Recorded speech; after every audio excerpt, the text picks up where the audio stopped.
Alrighty, y'all. Welcome back to the channel. So today I wanted to show off some of my estate sale finds that I picked up over these last couple of weeks. Some of these items were just from one estate sale, and then most of them were from one that I did today as of the recording of this video. So we'll start off with the oldest and then go from there. So this is a axe head. I believe it was $2 or $3. I don't quite remember, but this is a 1 3/4 pound Dayton pattern. You can kind of tell a Dayton because it's pretty flat on the top. This one has a slight curve, but pretty flat on the top, minor curve on the bottom. And the main determining thing is the pole. You can see this is very square. A lot of 90s there. And then when I picked this up, it felt about 1 3/4 pounds. That was my guess. I put it on the scale and it came out to be exactly 1 3/4 pounds. Like a good vintage axe head, this does have cheeks. So as you can see, the center is raised more than the sides. That makes it easier to release in wood and would also likely penetrate a little bit more for chopping.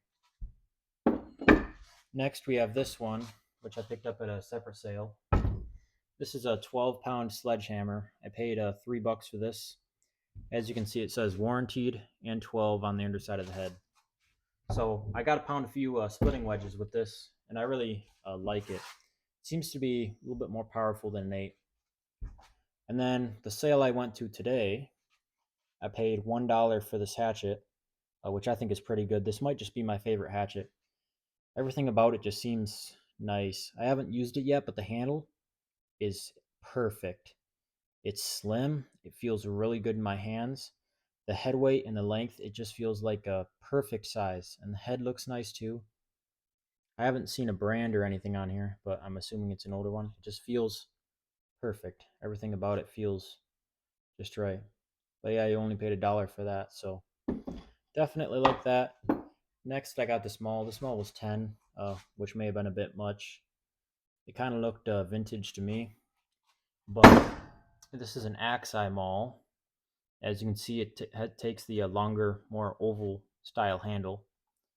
And yeah, I was looking for an axe eye one just to see if the handle had any different of a feel when using it. But yeah, this is probably 6 pounds, if not maybe 5.5. Picked that one up. And then now we get to these traps. I got 10 for 3 on these. And when I first picked them up, I guess I didn't look at them quite close enough. Some of them, pretty much all of them need work to some degree. But a lot of these are ones I don't have. We'll start off with this one, which is just a Victor #1 long spring. This is like the most common trap. Whenever you see traps at garage sales, this is generally the one. You know, pretty common, nothing special. It is all bent to heck there. So, and it's also missing a dog. So I'm gonna have to probably cut one out of sheet metal, straighten it all out and do that. So that one definitely needs TLC. Nothing really special there. And then the next trap, this one is a 1.5 long spring.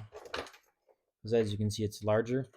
To my knowledge, there's only one company that still makes a 1.5 long spring, and it's a Sleepy Creek. Some people say they're not in business. Some people say they came back in business. I'm pretty sure you can still buy traps from them, or at least from, I'm pretty sure there are still resellers that sell, retailers that sell Sleepy Creek traps. But anyway, I'll open this up so I can show you guys the pan.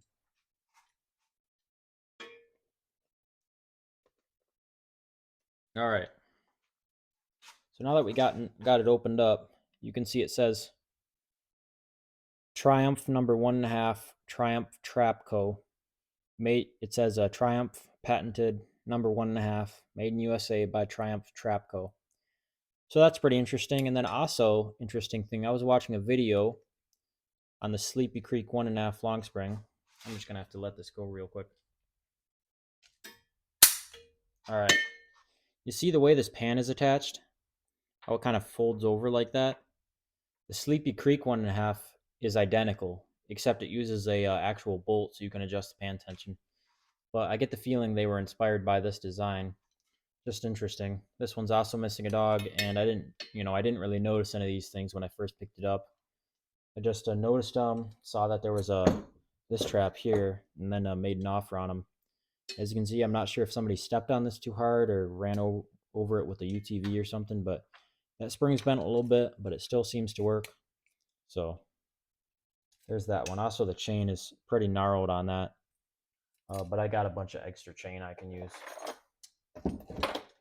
Now this one here I think is something relatively special. Obviously there's rarer traps, but this is a jump trap, which I don't think they've made jump traps since the 70s. Once again, don't quote me on this, but just a little bit of research that I've done some time ago. But anyway, this one does have a dog. It's bent. This thing is also bent here, so that's going to need to all be straightened out.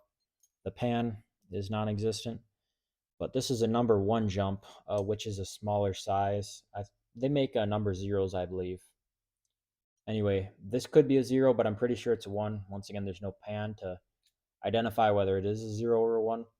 But I believe this to be, an older one, because if you look at it, these jaws are not typical. You can see these ones are just bent over sheet metal, maybe not sheet metal, but just cold rolled steel. These ones appear to be forged, and those only appear on the really older traps. I'm not sure when they stopped doing it, but I'm going to guess maybe 20s is, if I had to date this trap, maybe 20s. Once again, they could have made them newer than that, but this is definitely an older sign.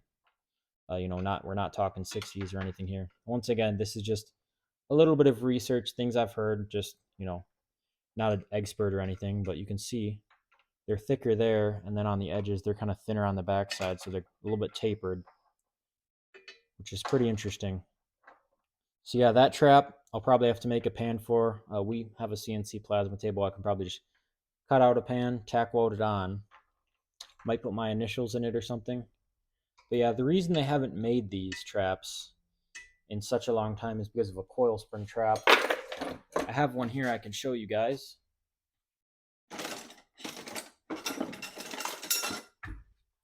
All right, here we have a coil spring. So you can see with these long springs, there's obviously this long spring here that can get in the way, takes up space and such. This trap, when you open it up, these come down, they don't take up as much space. This was essentially the coil spring trap of the day. Before these were really popularized, this was what you had because it took less room to bed, because you only had to make room for the jaw spread and that little lever there. However, these are typically, claiming to be faster and all that, so that's why those became popular. I'm not really sure, if they hold much better, how much faster they are. You'd have to take a 1.5, probably a number 2 double long spring, which would be the same size as a 1.5 coil spring, which has 2 long springs on it. Compare it to a 1.5 coil spring, and then compare it to a 1.5 jump to really see what the difference is. But anyway, that's just a little bit of history and why they don't make these anymore. They consider it to be an outdated design, not as fast and such. But I mean, I have to imagine they worked fairly decently. Otherwise, they would have just never used these and kept on using long springs. So yeah, an interesting piece there. Definitely excited to restore these traps. Maybe even put this one out on the trap line so it can see some use. So those are all my finds. I'm guessing one of those traps might be my favorite pick or my favorite find. Maybe this hatchet. This hatchet is probably number 1, and then number 2 would probably be this little jump trap here. Once again, obviously, this probably isn't worth too much because there are much rarer traps, but to me, I don't find many jumps or anything really, special, I should say, around here. So, thank you guys for watching. Feel free to check out some of my other videos. God bless, and see you on the next one.